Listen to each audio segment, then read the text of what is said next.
आप सबका स्वागत है मेरे YouTube चैनल एजुकेशनल वीडियोस पर। तो आज हम स्टार्ट कर रहे हैं भारतीय चित्रकला के इतिहास में चैप्टर 9 का पार्ट 2। तो हम स्टार्ट करते हैं जिसमें आज हम पढ़ेंगे देवगढ़ शैली या उपशैली। ठीक है, देवगढ़ राजस्थान की बहुत पुरानी रियासत मेवाड़ की सामंती जागीर है। देवगढ़ के सरदार रावत कहलाते थे। मेवाड़ रियासत में कुल 16 उमराव थे। इन्हें मेवाड़ की राजधानी उदयपुर में महाराणा के दरबार में हाजिर रहने का हक मिला हुआ था। इस तरह की सामंती जागीरों को ठिकाना कहा जाता था, जो महाराणा द्वारा कुलीन पुरुषों को रक्त संबंधों अथवा वीरता के प्रदर्शन के लिए दी जाती थी। देवगढ़ ठिकाना उदयपुर के उत्तर पूर्व में लगभग 80 मील की दूर पर मेवाड़ और मारवाड़ की सीमाओं पर स्थित है। यहाँ का भव्य किला एक ऊंची पहाड़ी पर स्थित है, जो मध्यकालीन राजस्थान का स्मृति शेष है। इस किला के प्राचीन कंगूरे, गुम्बद, बुर्ज, छोटे छोटे गवाक्ष, झरोके और लकड़ी के विशाल दरवाजों से बना आकर्षक प्रवेश द्वार नीचे शहर से बहुत ऊंचा नजर आता है। कुछ दूरी पर राघव सागर झील का शांत पानी है। अनेक पीढ़ियों तक यह देवगढ़ के रावतों का गढ़ रहा है। देवगढ़ की प्राचीनता का संबंध चंदजी से जुड़ा हुआ है, जिन्होंने मेवाड़ की गद्दी अपने सौतेले भाई महाराणा मोकल, जिनका समयकाल 1421 से 33 ए के लिए त्याग दी थी।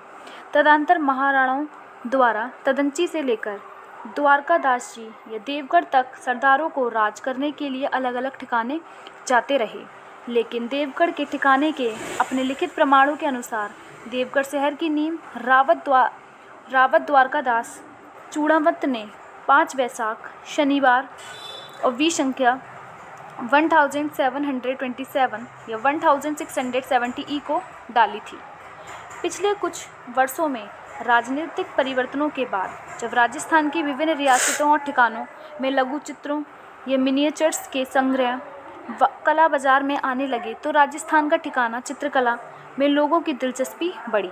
मुंबई के छत्रपति शिवाजी महाराजा वस्तु संग्रहालय पूर्व में प्रिंस ऑफ वेल्स म्यूजियम द्वारा खरीदे गए कुछ लघु चित्रों को जब पहचाना गया, तो देवगढ़ ठिकाने की चित्रकला पहली बार प्रकाश में आई।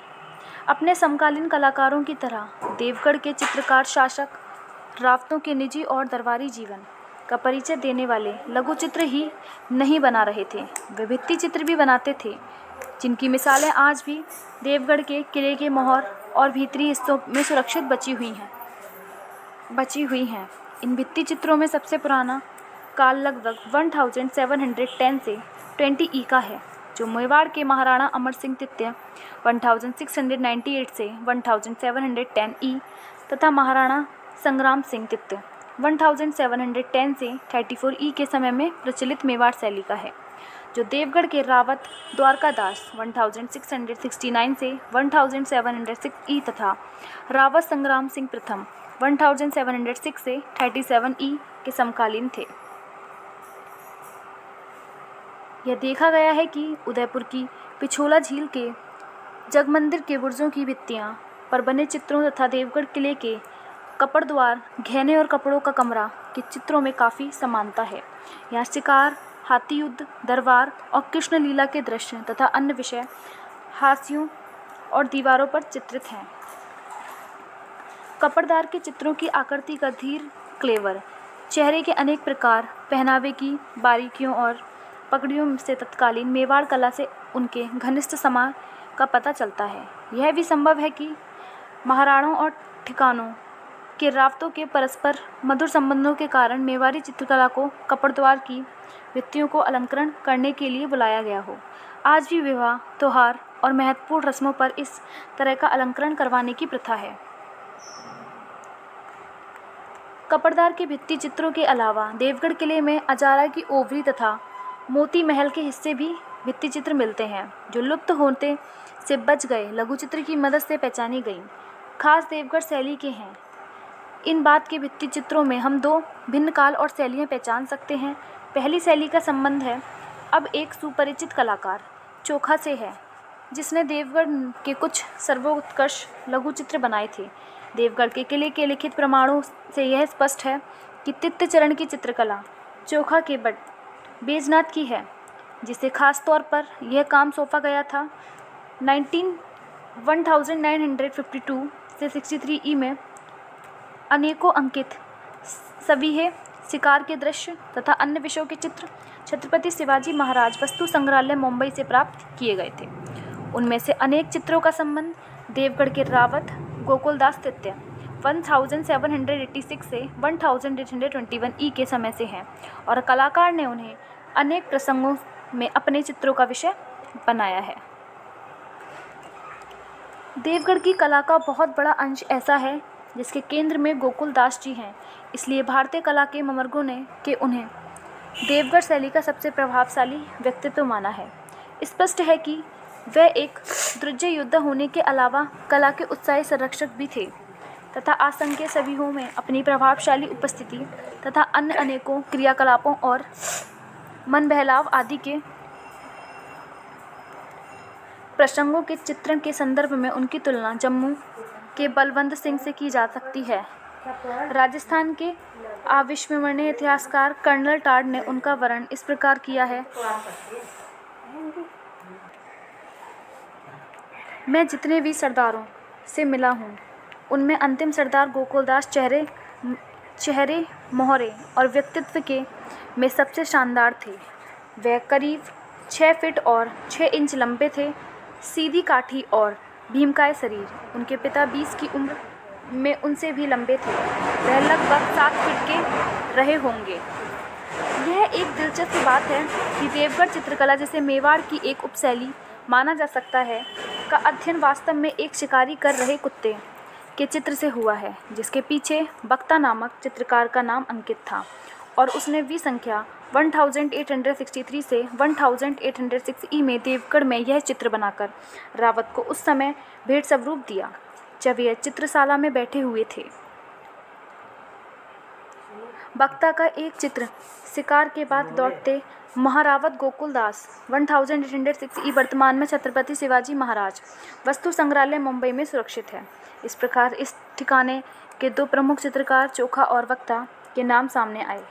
इन 2 प्रमुख चित्रकारों के अलावा हमें कंवला नामक एक अन्य चित्रकार के बारे में भी जानकारी मिलती है, जिसका नाम देवगढ़ के प्रारंभिक चित्रों, खासतौर पर राघव दास जी 1776 से 86 के काल पर अंकित है। ऐसा लगता है कंवला काफ़ी लंबे समय तक अर्थात 1778 ई से 1820 ई तक सक्रिय रहा। उसकी शैली कुछ बक्ता से मिलती है, लेकिन गहरे गुलाबी शरीर के रंगत और वेशभूषा चित्रण में उनका फर्क सामने आता है। तत्व है कि उदयपुर के एक अन्य ठिकाने बदनौर में बक्ता का एक दूसरा बेटा कुंवला भी सक्रिय था। इसलिए इन दोनों कलाकारों का फ़र्क बताना जरूरी है, क्योंकि दोनों के नाम सुनने में एक से लगते हैं, लेकिन वास्तव में वह अलग अलग कलाकार हैं। इन नामों में कोई भ्रम न हो, इसलिए हम उन्हें कंवला वरिष्ठ और कुंवला कनिष्ठ कहेंगे।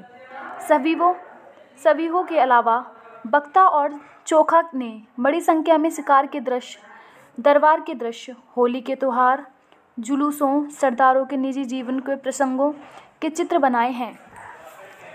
इन चित्रों में से हम इन दोनों चित्रकारों की शैली तथा दक्षता केवल कागज़ पर ही नहीं बल्कि भित्ति और लकड़ी के दरवाज़ों पर भी का अध्ययन कर सकते हैं। माइलो बीज की धारणा के विपरीत बक्ता द्वारा 1769 ई में कुंवर अनूप सिंह के चित्र बनाने के प्रमाण से यह सिद्ध होता है कि बक्ता अपने समकालीन वरिष्ठ से न केवल वरिष्ठ था, बल्कि उसने तब तक अपनी निजी शैली भी बना ली थी। यह निश्चित है बक्ता देवगढ़ में एक वरिष्ठ चित्रकार माना जाता था। अंकित प्रमाणों से यह पता चलता है कि चोखा और कंवला कनिष्ठ दोनों ही बक्ता के बेटे थे, और यह जानकारी भी मिलती है कि देवगढ़ के एक अन्य प्रमुख चित्रकार बैजनाथ चोखा का बेटा था। इनमें से केवल कंवला कनिष्ठ ने ही बदनौर ठिकाने में काम किया था। देवगढ़ की कला में बैजनाथ का योगदान अपने संरक्षण गोकुलदास जी के उत्तराधिकारी रावत नाहर सिंह प्रथम 1821 से 47 ई की सभी ही बनाने तक ही सीमित नहीं था। उसने देवगढ़ किले में मोती महल के अलंकरण का भी काम किया था। ऐतिहासिक प्रमाणों से यह पता चलता है कि उसे 1845 ई में यह काम सौंपा गया था। ये रथ चित्र 66 देवगढ़ शैली में सूर्य पूजा। चित्रकार कौन थे? बक्ता। लगभग कितने का है? 1800 ईसा का है। जो संग्रह है छत्रपति शिवाजी महाराज वस्तु संग्रहालय मुंबई में। किले के भित्ति चित्रों में अजारा की ओवरी की दीवारों पर किया गया काम उल्लेखनीय है और शायद चोखा और बैजनाथ का है। यद्यपि पक्का प्रमाण उपलब्ध नहीं है, किंतु शैली की दृष्टि से हम 3 कुंवारियों के समूह दरवाजे के बाईं तरफ को बैजनाथ का काम कह सकते हैं तथा दाईं तरफ के समूह जिसमें एक स्त्री बच्चे को पकड़े हुए है कि चोखा काम कह सकते हैं। वक्ता को हमेशा परिष्कृत रेखांकन तथा पीलापन लिए हुए हरी पृष्ठभूमि को चित्रित करना प्रिय था। उसे छोटी छोटी चीज़ें और पृष्ठिका के दृश्यों के चित्रण का एक ऐसा स्पष्ट आकर्षक था कि आंखों से कभी कभी उन चीज़ों तक पहुंचना मुश्किल हो जाता था। उदाहरण सूर्य पूजा चित्र 66 जो मैंने आपको दिखाया, उसकी संयोजना शैली में दूरियों का चित्रण विशेष दक्षता से हुआ है। उसके हरे व पीले रंग अपनी ही तरह के हैं। कभी कभी पर्दाज का इस्तेमाल भी देखा जा सकता है। उसके बेटे चोखा ने एक ऐसी शैली विकसित की थी जो मुख्यतः उसके रंगों के चुनाव से पहचानी जा सकती है। हालांकि उसके रेखांकन कभी कभी उत्कृष्ट नहीं भी रहते थे। वह शिकार के दृश्यों के चित्रण में माहिर था और ऐसे चित्रों में गोधूली बेला के प्रकाश, सूर्योदय या सूर्यास्त के वातावरण को वह सजीव बना देता था। वह बैनेले सूअर के शिकार के दृश्य में एक मुखर तेजस्विता भर देता था। चोखा के शहरों में चित्रित पहाड़ और असमतल जीवन व पेड़ देवगढ़ के प्राकृतिक वातावरण में देखे जा सकते हैं। इसी प्रकार बैजनाथ की प्राकृतिक की पकड़ उसके शिकार के चित्रों में भरी है। उल्लेखनीय है कि चोखा द्वारा बनाए गए उदयपुर के महाराणा भीम सिंह जी के एक चित्र को माइलोवीज ने गलती से रावत गोकुलदास जी का बता दिया है। दरअसल राणा अरि सिंह तित्त 1761 से 773 ई के काल में और बाद में भी देवगढ़ और उदयपुर के संबंध क्षीण होते जा रहे थे। लेकिन जब महाराणा भीम सिंह जी 1778 से 1828 ई ने गद्दी संभाली तो संबंधों को फिर से सौहार्दपूर्ण बनाने के इरादे से स्वयं देवगढ़ आए और रावत राघव दास जी से मिले। हो सकता है कि इस मौके पर चोखा ने अपनी विशिष्ट शैली महाराणा भीम सिंह जी का चित्र बनाया हो। इसके अलावा सम्मानित अतिथि को शिकार पर ले जाने का भी प्रचलन था, क्योंकि वह अतिथि के प्रति सद्भाव प्रकट करने की विधि थी। इस संदर्भ में कुछ चित्र गलत ढंग से गोकुलदास जी ने के बता दिए गए हैं। उपलब्ध सामग्री के मूल्यांकन से यह स्पष्ट है कि देवगढ़ में काम करने वाले सभी चित्रकारों में से प्रमुख चित्रकार वक्ता तथा चोखा ही थे और दोनों ने ही अपने अपने ढंग से चित्रकला में विशिष्टता प्राप्त की। देवगढ़ में बैजनाथ ने मिश्रित शैली में काम करते हुए परंपरा को बनाए रखा, जबकि कुमला या कनिष्ठ ने बदनौर में अधिकांश अपने पिता की शैली में काम किया है। देवगढ़ के अभिलेखागार की सामग्री की जांच से पिछले कुछ समय में नए चित्रकारों के नाम सामने आए हैं। मिसाल के लिए हरचंद्र और नंगा, ये 2 चित्रकार देवगढ़ में काम कर रहे थे और रावतों के यहाँ से उन्हें वेतन मिलता था। ये दोनों शायद बैजनाथ के समकालीन थे। ऐसा लगता है कि हरचंद्र ने बदनौर में रहकर भी चित्र रचना की और नंगा शायद नगना नामक चित्रकार ही था, जिसने मेवाड़ के महाराणा जगत सिंह तित्त 1734 से 51 तथा महाराणा अरि सिंह तित्त 1761 से 73 के समय में काम किया था। मध्यकालीन राजस्थान तो अब रहा नहीं है, लेकिन उस समय का गौरव और सरुचिपूर्ण जीवन देवगढ़ ठिकाने सरीकी चित्रकला के कारण हमारे मन में सदैव जीवित रहेगा। विषय देवगढ़ शैली में चित्रांकन का मुख्य विषय शिकार रहा। इसके अतिरिक्त दरबारी वैभव, पूजा पाठ आदि का भी अंकन हुआ। क्या क्या विशेषताएं थीं? पहली, मोटी एवं सदी हुई रेखाएं में अंकित स्त्री पुरुष आकृति को मारवाड़ के अनुकूल समान अलंकरणों से सुसज्जित दिखाया गया है। सेकंड है, पृष्ठभूमि में मरुस्थल में प्राकृतिक परिवेश को बड़े सहज रूप से निरूपित किया गया है। थर्ड है, यहाँ की चित्रकला पर मारवाड़ की लोक कला का पूर्ण प्रभाव दिखाई पड़ता है, किंतु राजस्थान की पारंपरिक शैली से भी उनका अन्योन्यत्र आश्रय संबंध दिखाई देता है।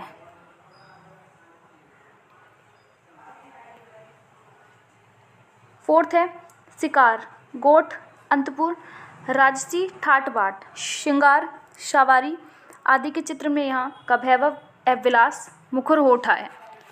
फिर हम पढ़ते हैं नाथद्वार शैली या उपशैली। चित्रकला ने या तो विलासिता के वातावरण में आश्रय पाया है या भक्ति भाव के वातावरण में। नाथद्वारे के चित्र भगवान कृष्ण की अगाध भक्ति के आवेश में बने हैं। इन चित्रों में भगवान के स्वरूप का आलेखन का ही उद्देश्य रहा है। दर्शनों की अभिलाषा ने भक्तों का बाध्य किया है और चित्रकारों ने इनके भगवान को सहस्त्र आकृतियों में, रूपों में, भावनाओं में अंकित कर डाला है। नाथद्वारा की स्थिति राजस्थान में उदयपुर से करीब 48 किलोमीटर दूर राजसमंद जिले में बनास नदी के तट पर स्थित नाथद्वारा अपनी कला एवं संस्कृति के लिए जगत विख्यात है।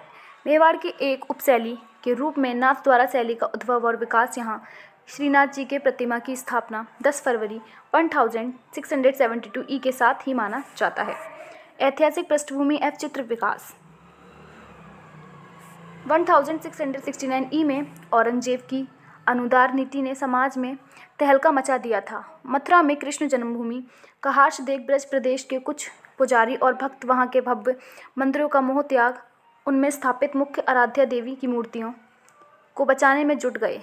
इसी उद्देश्य में गोवर्धन पर्वत पर स्थित वल्लभ संप्रदाय के मुख्य मंदिर में स्थापित श्रीनाथ जी के विग्रह को 30 दिसंबर 1669 को लेकर वहां के पुजारी गोस्वामी दामोदर जी और उनके चाचा गोविंद जी छिपते छिपते कोटा, बूंदी, किशनगढ़, पुष्कर तथा जोधपुर के कई नरेशों की शरण में गए, किंतु औरंगजेब के भय से किसी ने भी उस मूर्ति को अपने राज्य में स्थापित नहीं होने दिया। अंत में मेवाड़ के महाराणा राज सिंह ने इस मूर्ति को सहर्ष स्वीकारा और 10 फरवरी 1672 को सिहाड़ गांव में एक भव्य आयोजन के साथ इसकी स्थापना की। उसी समय से इस गांव का नाम नाथद्वारा पड़ गया और नाथद्वारा जल्द ही वैष्णव धर्म का केंद्र बन गया। कहा जाता है कि श्रीनाथ जी की प्रतिमा के साथ साथ वल्लभ संप्रदाय या पुष्ट संप्रदाय के गोस्वामियों के साथ अनेक भक्त चित्रकार भी मथुरा एवं वृंदावन से यहाँ आए और अपने हाथों से श्रीनाथ जी के विग्रह चित्र बनाए। नाथद्वारा शैली की सबसे बड़ी देन पिछवाई चित्रण है। श्रीनाथ जी के स्वरूप के पीछे सज्जा युक्त बड़े आकार के कपड़े के जो पर्दे बनाए जाते थे उन्हें पिछवाई कहा जाता है। ये पिछवाई मंदिर का भव्यता बढ़ाने के साथ ही भक्तों को श्री कृष्ण के जीवन चरित्र की जानकारी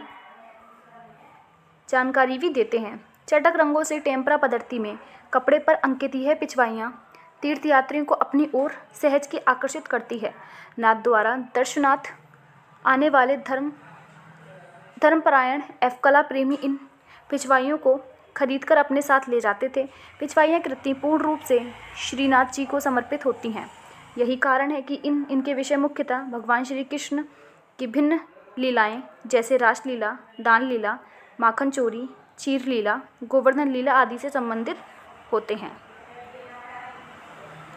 यह रहा चित्र 67 नाथद्वारा शैली श्रीनाथ जी के रूप में कृष्ण, जिसका समय है 1800 ई संग्रह है राष्ट्रीय संग्रहालय नई दिल्ली। ठीक है। पिछवाई के पर्दे पर मध्य में एक प्रमुख दृश्य होता है और चारों ओर 2 पतले किनारों में बीच में एक चौड़ा किनारा या बॉर्डर बनाया जाता है। इन किनारों में फूल एवं पत्तियों से सजावट की जाती है। पिछवाई की प्रमुख आकृति में श्रीनाथ जी अथवा राधा और कृष्ण होते हैं। पिछवाइयों के चित्रण में कलाकारों द्वारा हाथ से बनाए गए प्राकृतिक रंगों का प्रयोग किया जाता है। रंगों का पक्का करने के लिए उनमें बबूल का गोंद मिलाया जाता है। मांग के अनुसार इसमें सोने व चांदी के रंगों का भी प्रयोग किया जाता है। महंगी पिछवाई में असली सोने व चांदी के काम की सजावट की जाती है। नाथद्वारा शैली में छोटे से छोटी वस्तु का अंकन अनिवार्य होता है। तिलक के स्थान पर तिलक तथा मध्य भाग में लाल तिलक, साथ ही नथवेसर के 3 मोतियों में से बीच का मोती लाल होना चाहिए। चोटी, फुंदना, मोर मुकुट, वंशी, पीतावर आदि श्रृंगारिक उपकरणों का अंकन अनिवार्य माना जाता है। आंखें मृग के समान हैं। समय के साथ पिछवाई कला भी वैभाषिक हो गई है। अब केवल यह मंदिर सजाने की कला नहीं रही, अपितु यह अब घरों में भी सजाने का कार्य इसमें होने लगा है। इन चित्रों को बनाने का कार्य मुख्यतः चितारा जाति के लोगों द्वारा किया गया है। नाथद्वारे के चित्रकारों के 50 से अधिक कुटुंब बसते हैं। भारत के सभी राज्यों के व्यापारियों जो छपे हुए चित्र बेचते हैं, यहाँ के चित्रों को दर्जनों के हिसाब से खरीद कर ले जाते हैं। इन चित्रों का भाव 6 रुपये दर्जन से लेकर 24 या 36 रुपये दर्जन तक पाया जाता है। इसमें अधिक भी हो, पर वह दर्जनों के हिसाब से अवश्य है। प्राय चित्रकारों के घरों में एक बड़ा कला कक्ष होता है, जिसमें एक से अधिक कलाकार कार्य करते हैं। वृहद स्तर पर चित्र बनाने के कारण इसे कारखाना भी कह दिया गया है। कलाकार ज़्यादातर चित्रों की गली और चित्रकारों के मोहल्ले में रहते हैं। एक रेखाएं अंकित करता है, दूसरा रंग लगाता है, तीसरा उन्हें स्पष्ट रूप देकर तैयार करता है, चौथा हंसिया लगाता है। आज ये पिछवाइयाँ देश के तमाम संग्रहालयों व हस्तकला के विभिन्न प्रस्थानों में उपलब्ध हैं। Calico museum of textiles Ahmedabad में पिछवाई चित्रों का सबसे बड़ा संग्रह है। वर्ष 2003 में द फ्रेंड ऑफ एशियाई आर्ट के अवसर पर भारत सरकार द्वारा उपहार स्वरूप दिया गया पिछवाई वर्तमान में मेट्रोपॉलिटन म्यूजियम अमेरिका में सुरक्षित है। आज पिछवाई नाथद्वारा का मुख्य निर्यात बन चुका है। इसकी विदेशी पर्यटकों के बीच काफ़ी मांग है। 1800 ई में निर्मित श्रीनाथ जी के रूप में कृष्ण कागज़ पर टेम्परा माध्यम जो चित्र 67 जो मैंने आपको दिखाया था शीर्षक चित्र वर्तमान में राष्ट्रीय संग्रहालय नई दिल्ली की शोभा संपत्ति में 1800 ई का है। एक अन्य चित्र श्रीनाथ जी एवं गोपाष्टमी उत्सव भी राष्ट्रीय संग्रहालय नई दिल्ली में सुरक्षित है। नाथद्वारा शैली का 19वीं शती ईसा में निर्मित वर्षा में राधा कृष्ण मिलन शीर्षक चित्र भी उल्लेखनीय है, जो भक्त और भगवान के मिलन का प्रतीकात्मक अभिव्यंजन प्रस्तुत करता है। यह चित्र वर्तमान में भारत कला भवन वाराणसी में सुरक्षित है। प्रमुख चित्रकार तिलकाया श्री गोवर्धन जी के समय में यहाँ की पिछवाई चित्रकला अपने उत्कृष्ट पर थी। इसके अलावा आचार्य गोपीनाथ का भी पिछवाई चित्रण में महत्वपूर्ण हाथ रहा। आज से 200 वर्ष पूर्व बाबा रामचंद्र जयपुर से आकर यहाँ बस गए थे। वे नाथद्वारा शैली के सर्वश्रेष्ठ चित्रकार माने जाते हैं। नारायण, चतुर्भुज, चंपालाल, तुलसीराम, घासीराम, हीरालाल, बिटुल, भगवान आदि इस शैली के अन्य प्रसिद्ध चित्रकार थे। महिलाएं कलाकारों में कमला एवं इलायची का नाम काफ़ी प्रसिद्ध है। अब हम कौन सी शैली पढ़ेंगे? मारवाड़ या जोधपुर शैली। मारवाड़ की स्थिति। मारवाड़, जिसे अब जोधपुर कहा जाता है, उत्तर मुगल काल में पश्चिमी राजस्थान का एक बड़ा क्षेत्र है। प्राचीन समय में मारवाड़ की मरुभूमि या मरुधरा, मरुवन, मरुस्थल या मरुमंडल आदि नामों से पुकारा जाता है।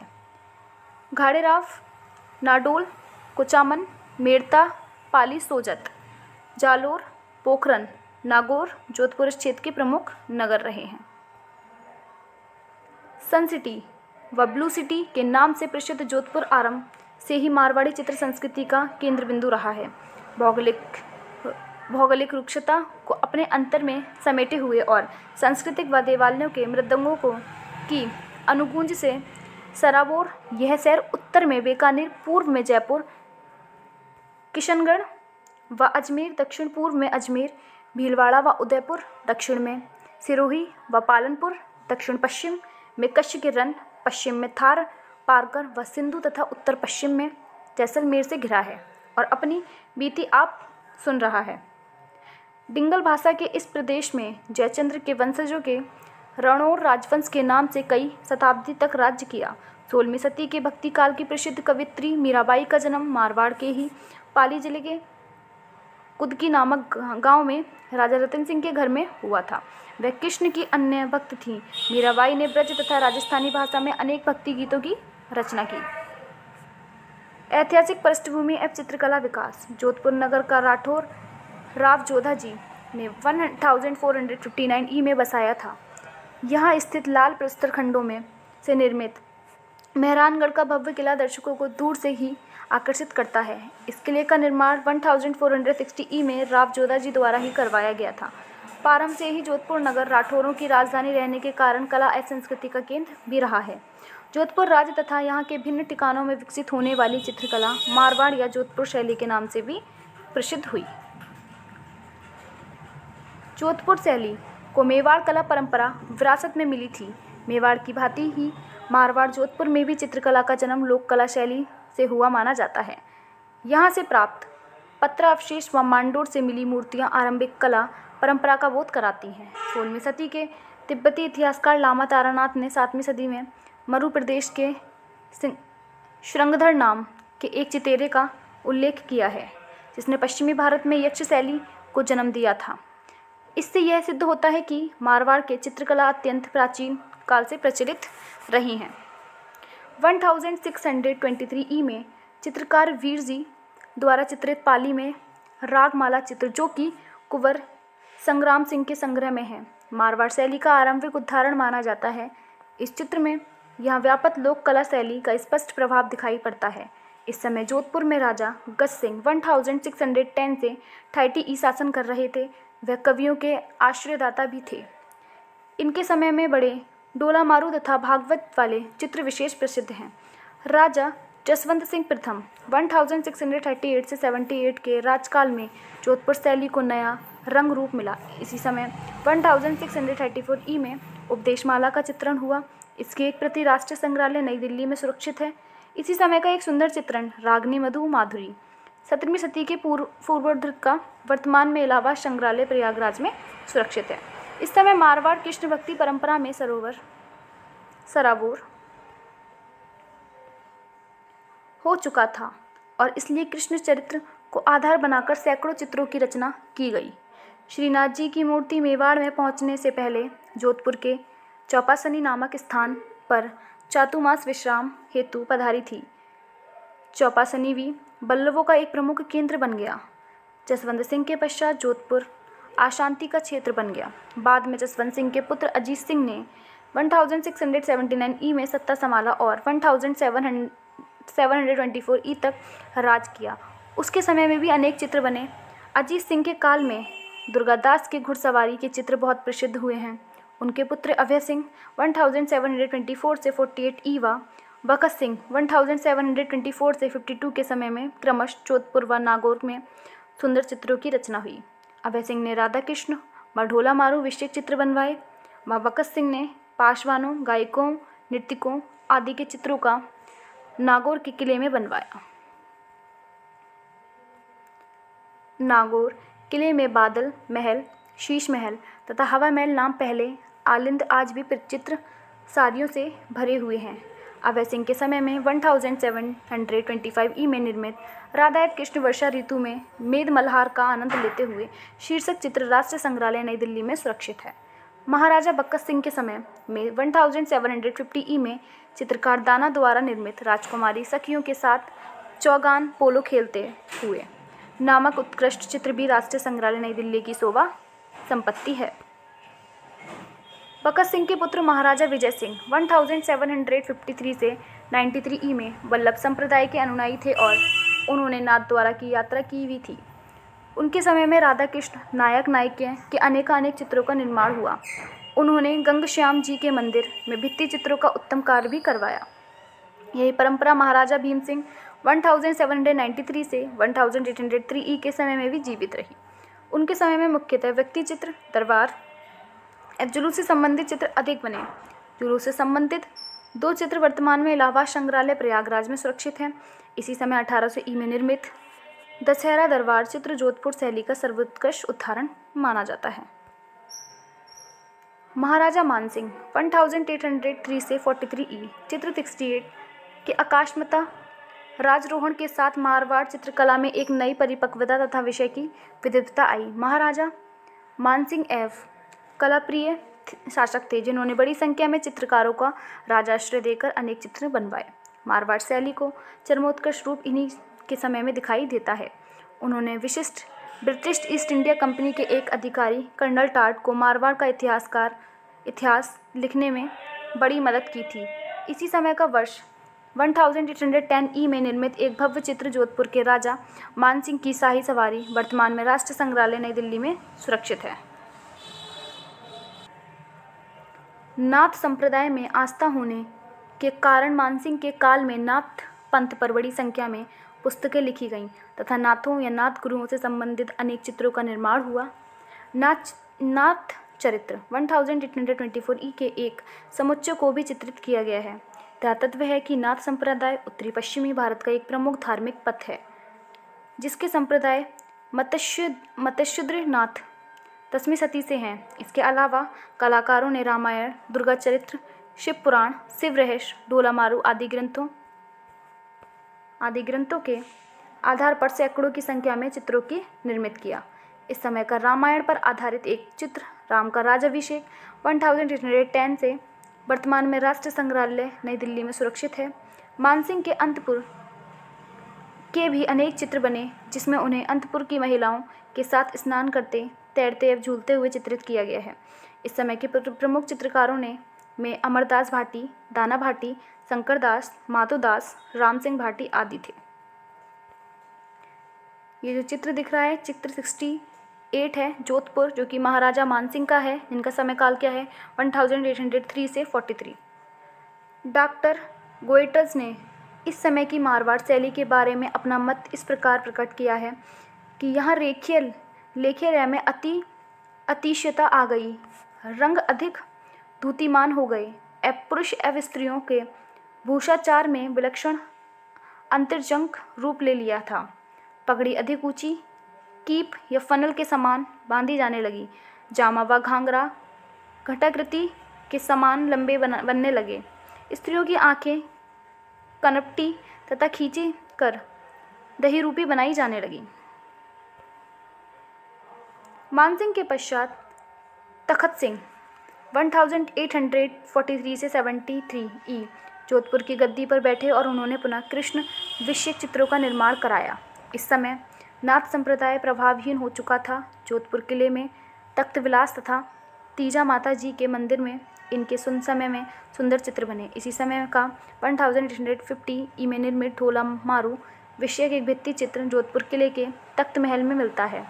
चित्रकार शिवदास द्वारा 1816 ई में निर्मित एक अन्य चित्र में स्त्री को हुक्का पीते हुए दर्शाया गया है। तख्त सिंह के समय में चित्र निर्माण की परंपरा चलती रही, किंतु कंपनी शैली के प्रभाव के कारण शीघ्र ही इन चित्रों में हास्य के लक्षण दृष्टिगत होने लगे। यूरोपियन चित्रकला के यथार्थवादी अंकन ने यहाँ के चित्रों की मौलिकता को समाप्त कर दिया। मारवाड़ शैली के हास्य की चरम परिणति महाराणा जसवंत सिंह तित्त 1873 से 95 के समय के चित्रों में दिखाई देता है। इस प्रकार यह शैली पतनोन्मुख होने लगी। इस समय का नृत्य का आनंद शीर्षक चित्र इलाहाबाद संग्रहालय प्रयागराज में सुरक्षित है। 17वीं से लेकर 19वीं सदी के अंत तक मारवाड़ शैली, जोधपुर शैली अपने चरमोत्कर्ष पर रही। विषय मारवाड़ शैली का प्रमुख विषय ढोला मारू रहा। यही नहीं, संपूर्ण राजधानी शैली में ढोला मारू पर आधारित सार्वधिक चित्र यहीं बने। ढोला मारू 1810 ई से लेकर चित्र 69 जो मैं आपको दिखाऊंगी विषयक एक चित्र वर्तमान में राष्ट्रीय संग्रहालय नई दिल्ली में सुरक्षित है। इस चित्र में राजा रानी को ऊंट पर बैठे हुए चित्रित किया गया है। ये रहा ये चित्र, यह चित्र 69 जोधपुर शैली में ढोला मारू से मिला है। 1810 ई में संग्रह कहाँ है, जो कि आपका राष्ट्रीय संग्रहालय नई दिल्ली में किया गया है। ढोला मारू लोक कथा की रचना कवि कलोल ने 1550 से 60 ई के मध्य जैसलमेर के रावल हरिराज के शासनकाल में राजस्थान के लोक गायकों की भाषा डिंगल में की थी।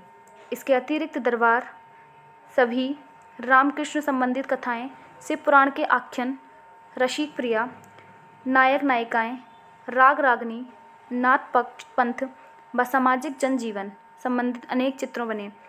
पाबूजी, हडबूजी या मूमलदे, निहालदे आदि अनेक वीरों के भी चित्र बनाए गए। डाल पकड़कर झूलती हुई स्त्री, कबूतर उड़ाती स्त्री, दो सहेलियां आदि सुंदर चित्रों का निर्माण हुआ। मारवाड़ शैली में राधा कृष्ण, बसंतोत्सव, नृत्य आदि विषयों का अन्य शैली की अपेक्षा बहुत कम चित्रण हुआ है। फिर है चित्रकार। मारवाड़ शैली के प्रमुख चित्रकारों में डालचंद्र, फैज अली, उदयराम, भाटी किशनदास, भाटी शिवदास, भाटी देवदास, कुम्हार गोपी, फतेह मोहम्मद, जीतमल, कला रामू, रामू छज्जू आदि विशेष रहे हैं। मारवाड़ शैली की विशेषताएं। पहली है मानव आकृतियाँ। मारवाड़ शैली में मानवकृतियाँ प्राय लंबी बनाई गई हैं। नारी आकृति भी लंबी व आभूषणों से सजी है। नारी आकृति के अंग प्रत्यंग गठीले बनाए गए हैं जो राजस्थानी वस्त्र, विन्यास लहंगा, चोली, ओढ़नी एवं लाल फुंदरों का धारण किए हुए है। नारियों के चेहरे सौम्य एवं मोहक हैं। खंजनाकृति व अथवा बादामी आँखें और ऊंचा जूड़ा उनकी विशेष पहचान है। पुरुष भी लंबे हैं, चौड़े हैं और गठीले बनाए गए हैं। उनके चेहरे पर कान तक खींची हुई गलमुछ, अरुणाभ, बड़ी आँखें, सिर पर ऊंची पगड़ी तथा शौर्य छटा से ओतप्रोत मुखमंडल उनके राजपूती शान को निखारने में विशेष सहायक सिद्ध होते हैं। सेकंड है वेशभूषा। जोधपुर चित्रों में मुगलों के प्रभाव से प्रभावित आकृति मुगलियों वेशभूषा में बनाई गई हैं। यथार्थ मानसिंह के काल में घंटाकृतियों व लंबे फ्रिलदार जामे बनाए गए हैं। मुगल प्रभाव लिए स्त्रियों को चूड़ीदार पायजामा और ऊपर से पतला सफ़ेद जामा पहने बनाया गया है। कहीं कहीं स्त्रियों के सिर पर टोपी पहने चित्रित किया गया है तो कहीं पर उन्हें लुंगड़ी की जगह दुपट्टा ओढ़े चित्रित किया गया है। साथ ही मखमली तथा सुनहरी जूतियाँ भी पहने दिखाई गई हैं। स्त्रियों के आभूषण में मोतियों की बहुलता है। थर्ड है वर्ण। जोधपुर शैली का वर्ण विधान सामान्यतः चटकीला एवं उष्ण है। चित्रों की वर्ण संगति में प्राय पीला रंग अधिक प्रयोग हुआ है। लाल एवं पीले रंग का प्रयोग लोक कला के अनुसार हुआ है। हंसिए लाल और उनकी सीमा रेखा पीले रंग से खींची गई है। दक्कनी प्रभाव से पृष्ठभूमि में कहीं कहीं हरा रंग भर दिया गया है। चौथा है प्रकृति। मारवाड़ के चित्रों में मरु प्रदेश के वातावरण का विशेष अंकन दिखाई पड़ता है। छोटे छोटे झाड़, मरु प्रदेश के टीले तथा यहाँ के पशु पक्षियों का अलंकारिक चित्रण इस शैली की विशेषता है। वृक्षों में आम वृक्ष का चित्रण अधिक हुआ है। आकाश में कुंडलीकृत काले मेघ, विभूत की छटा तथा ऋतु अनुसार उनके परिवर्तन को कलाकार ने बड़ी स्वाभाविक रूप से चित्रित किया है। फिफ्थ है पशु पक्षी। पशुओं में ऊँट, घोड़ा, हिरण तथा श्वान को अधिक चित्रित किया गया है। पक्षियों में सर्वाधिक खंजन पक्षी का अंकन मिलता है। सिक्स्थ है हंसिए। जोधपुर शैली में हंसिए पीले तथा लाल रंग के बनाए गए थे। तो ये चैप्टर 9 का आपका पार्ट 2 कंप्लीट होता है। अगर आपको मेरी वीडियो अच्छी लगी हो तो प्लीज़ चैनल को सब्सक्राइब करें, नोटिफिकेशन बेल आइकन को प्रेस करें। Thank you for watching my video.